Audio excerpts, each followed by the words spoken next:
My real partner, Red Heart. That was the caption my wife wrote under a photo of her sitting on her boss's lap. Yeah, you heard that right. Her arms around his neck, his hands on her thighs, both grinning like they just got away with murder. She posted it publicly, on her work page, with zero shame. I didn't scream. I didn't break anything. I just sat there staring at the screen, feeling everything inside me shut down, like flipping off the power to my own soul. I opened the drawer, pulled out the divorce papers I had prepared weeks ago, because deep down, I knew this day would come. I placed them on the kitchen table right under the vase of flowers I bought her last weekend. Then I went back to her post and calmly wrote my reply. Congratulations. The divorce papers are on the kitchen table. I hit post. And just like that, her whole life started to burn. This wasn't just the end of a marriage. This was about to become the storm that would wreck her career, her reputation, and every smug lie she ever told. And it all started with one Instagram post. She came home that evening like nothing happened. Like her double life didn't just get exposed to hundreds of people, coworkers included. The sound of her heels clacking on the hardwood floor used to be something I looked forward to. Now, it made my jaw tighten. She tossed her purse onto the counter and called out, "Hey babe, what's for dinner? I'm starving." I didn't respond. Just sat at the table, arms crossed, eyes on her. She glanced toward me, then at the manila envelope lying dead center on the table, right next to the roses I bought her 5 days ago. "What's this?" she asked, already pulling out her phone. Her fingers were trembling. She opened Instagram. I saw her whole face shift, curiosity, confusion, then panic. Her lips parted, but no words came out. She read my comment. Twice. 3 times. As if it would somehow change if she kept blinking hard enough. "You posted this?" she said quietly, her voice cracking. "No," I said flatly. "Your real partner must have done it." She looked like she'd been slapped.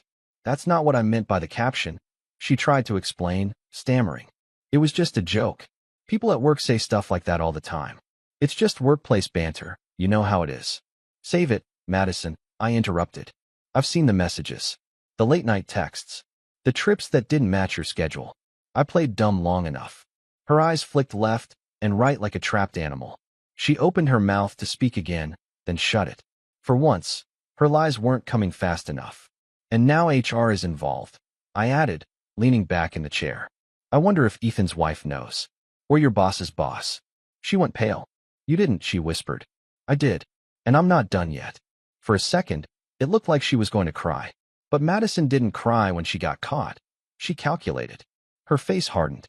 "You really think you're the victim here?" she snapped. "You've been boring for years. You're a routine. A walking calendar. I needed someone who actually understands me. Who pushes me." I stood up slowly. "That's funny," I said, stepping toward her. "Because the only thing that's getting pushed now is you right out of my life." She slapped the envelope off the table. Papers scattered like confetti across the floor.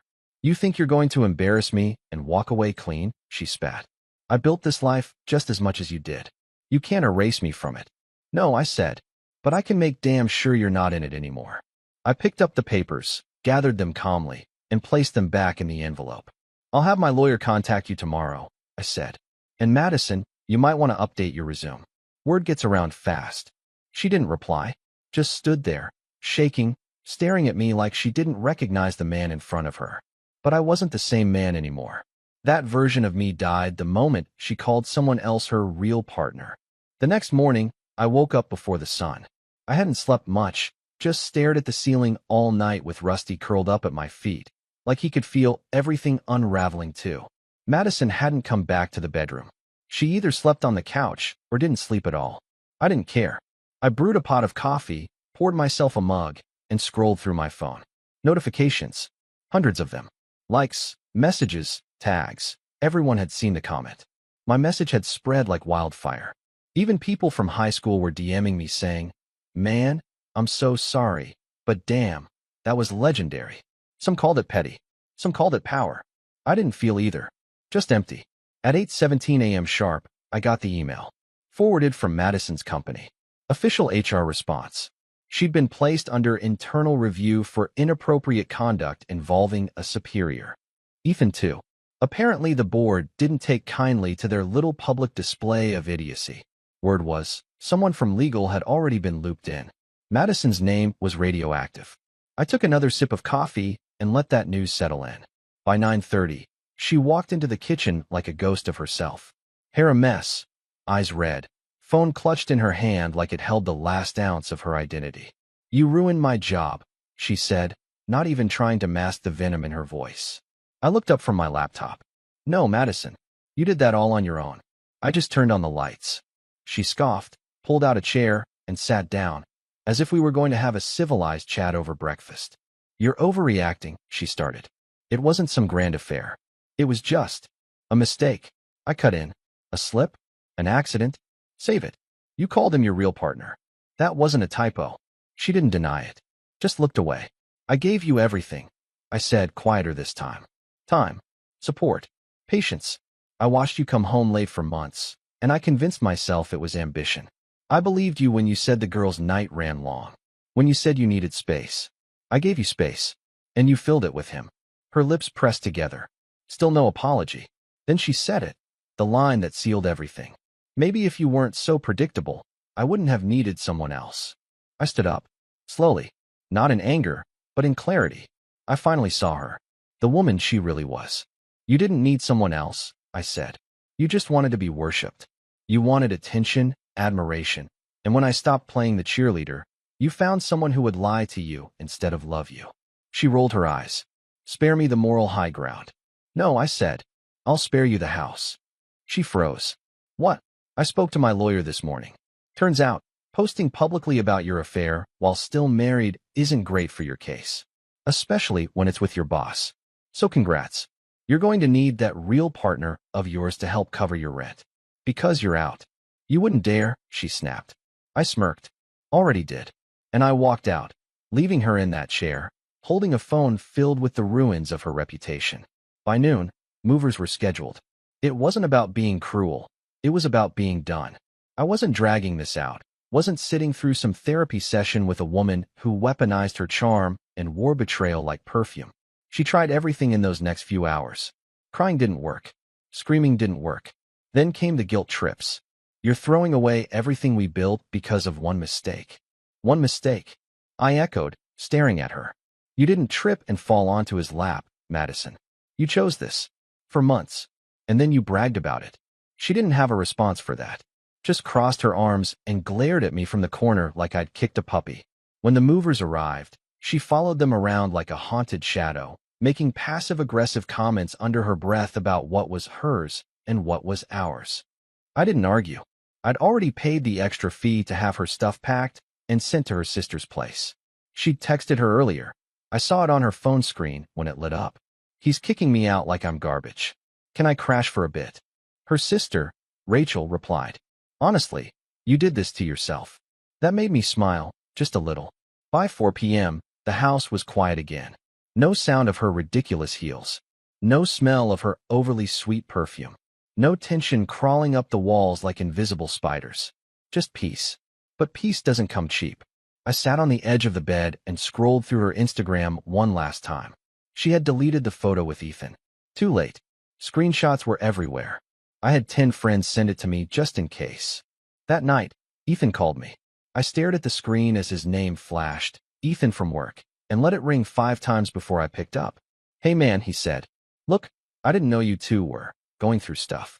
Madison told me you were separated." I didn't want to. "Save it," I said. "I don't care what she told you. I care what you both did." There was a pause. Then, more softly, he said, "I think I'm about to lose my job." I laughed. Not cruelly.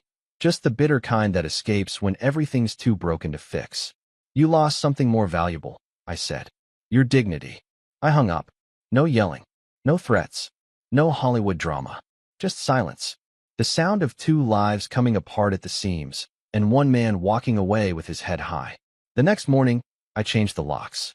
Bought new sheets. Tossed the damn tulips in the trash. She texted once. "You'll regret this." I didn't answer. Because for the first time in years, I didn't feel like the one being lied to. 2 days passed. Then 3. The texts stopped. The calls too. I expected some kind of comeback, a tantrum, a doorstep scene, maybe even a fake apology laced with tears. But Madison was silent. Too silent. That's when I knew she was planning something. On the 4th day, I got an envelope in the mail. No return address, but the handwriting was hers. Inside, a letter. 2 pages. Handwritten, not typed. That alone told me she was desperate. Madison never wrote anything by hand unless it was performative. The letter was a masterpiece of narcissism. She didn't apologize. Not really. She explained. Justified. Played the victim. Said I had emotionally abandoned her years ago. Said Ethan made her feel seen.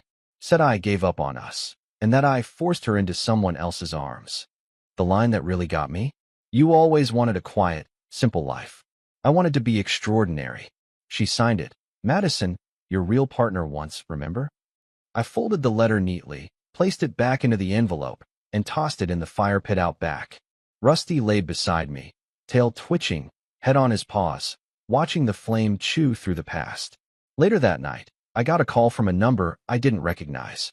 Mr. Carter, a voice said. This is Melissa, from HR at Starwave Media. Do you have a moment? I almost laughed. Yes, I said. I have more than a moment. She was calm, polite, and professional, the way people are when they're skating on legal ice.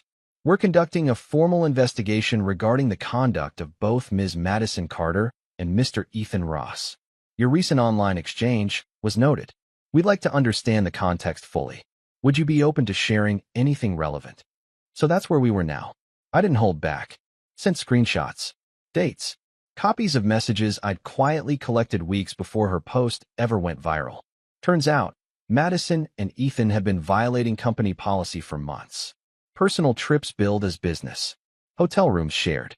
All of it hidden, or so they thought. Melissa thanked me and said the company would be in touch. By the end of the week, Madison had lost her job. So did Ethan. She didn't call, didn't text. But I heard through a mutual friend that she tried to sue the company, claimed emotional damages, gender discrimination, the whole circus. Didn't work. She burned every bridge, thinking she'd fly across the flames. Instead, she fell right through them.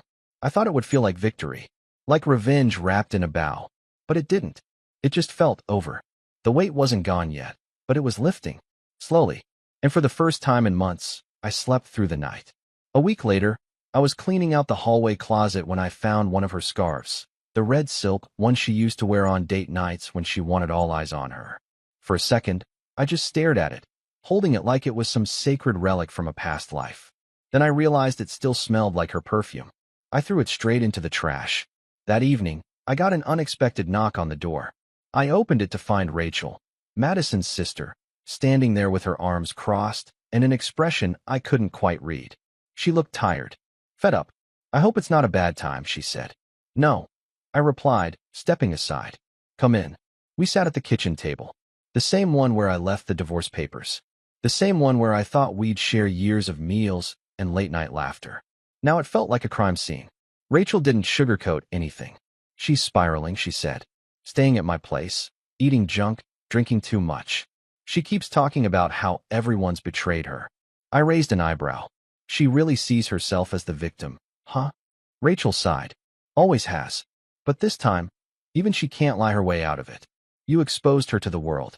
And the worst part? She knows she deserves it. There was a long pause. Then she added, I always liked you, Jack.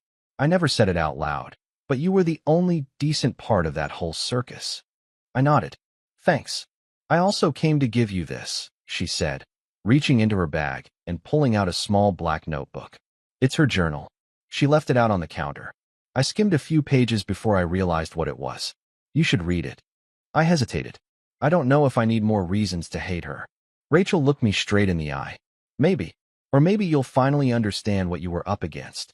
After she left, I placed the journal on the coffee table. It sat there for hours as I paced the house, went back and forth in my mind. Part of me wanted to toss it, forget every word. But another part, the wounded part, needed closure. At midnight, I opened it. The first few pages were harmless. Notes. Reminders. But then came the real thoughts, raw, unfiltered. She wrote about the thrill of lying, how it made her feel powerful, how Ethan made her feel dangerous, electric, how I was too safe, too honest. Then this line. Jack thinks love is loyalty. I think love is freedom. Maybe we were never in love, just using each other to feel whole. I closed the journal slowly. There it was. The truth, in her own words. I hadn't lost her. I never really had her. What I loved was the version of her she performed for me. The real Madison, the one who danced on the edge of selfishness and seduction, was never mine.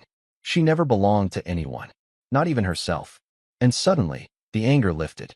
Not forgiveness, not even peace, just detachment. She was gone, and I was still standing. A few days later, I walked into the local coffee shop, the same one Madison and I used to visit on Sunday mornings. I hadn't been back since the fallout. The barista, Tasha, recognized me instantly. "Jack," she said with a warm but cautious smile. "Haven't seen you in a while. You okay?" I nodded, offered a tired smile. "Getting there." She glanced down, then added quietly, "People around here talk, you know. I saw that post." What she did. I'm sorry. I appreciated her sincerity. "Thanks. It's been a strange couple of weeks." I took my coffee and sat in the corner booth. My booth. The one we always sat in. Except now, it was just me. And for the first time, it didn't sting. It just felt quiet. Clean. While I scrolled through my emails, a message popped in. Unknown address. No subject line. I opened it. I messed up. Everything. I thought I wanted a man who could challenge me. Instead, I found one who used me. He's gone now. And I have nothing. I don't want you back. I just want you to know you didn't deserve what I did. There was no name attached. No signature. But I knew who it was. I stared at the screen for a long time, debating whether to reply. I didn't. That night, I got a call from my lawyer. The divorce would be finalized by the end of the month. Fast track. Thanks to her public admission, the journal, and everything else. The house was mine. No alimony. No legal battle. Just a clean break. She tried to fight it at first. Claimed emotional coercion. But her journal destroyed any chance of that holding up. You don't get to play the victim when you write in ink how much you enjoyed the manipulation. I spent that weekend repainting the living room. A fresh coat. Clean walls. I took down every framed photo of us. Boxed them up. Dropped them off at her sister's. Rachel sent a text after. "Good move." She opened the box, stared at it for 10 seconds, then walked into the bathroom and vomited. You're in her head. Permanently. I didn't gloat. I just sat outside on the back porch with Rusty, watching the sky turn gold and pink. It was the first sunset in weeks that didn't feel like it was mocking me. And when my neighbor waved over the fence and asked if I wanted to come by for a barbecue the next evening, I didn't hesitate. I said yes, because I was done waiting around in silence for someone who never saw me, and I was finally ready to be seen by someone who would. 2 weeks later, I stood in front of the courthouse, final papers in hand. Just my name on the exit documents. Hers had already been signed, mailed in silently. Like the coward's signature at the end of a story, she was too ashamed to tell herself. It was over. Legally, spiritually, emotionally. No more pretending. No more wondering. No more what if. The sun was warm on my face as I walked back to my car. Windows down. Music low. I wasn't smiling, not yet, but I wasn't hollow anymore either. There was something else now. Something better. Clarity. The kind you only earn after walking through fire. In the weeks that followed, I did the things I'd forgotten I loved. Morning runs with Rusty. Late nights reading on the porch. Grabbing drinks with friends I hadn't seen in months. Friends who, one by one, admitted they always had a bad feeling about her, but never wanted to interfere. Turns out, people see more than you think. And they remember who stayed true when others played false. One afternoon, while cleaning out the last few boxes in the garage, I found an old photo, the two of us at the beach. Her in a sun hat. Me in sunglasses, laughing. It didn't hurt anymore. It didn't feel like a knife. Just a snapshot of two people who were pretending, and one who didn't realize it yet. I tossed it, along with every other remnant of the version of me that tolerated less than he deserved. Madison texted me only once after the finalization. "I miss who we were. I hope someday you'll remember me differently." I didn't respond, because I do remember her. Clearly, truthfully, no illusions left to protect. And here's what I've learned. For anyone out there who might be walking through their own storm. Love without loyalty is just performance. Passion without respect is manipulation. And a partner who betrays you isn't confused. They're calculated. Don't beg someone to love you the way you deserve. Make space for someone who already will. Because the minute I stopped trying to fix what she broke, I started to rebuild what she never touched. Myself.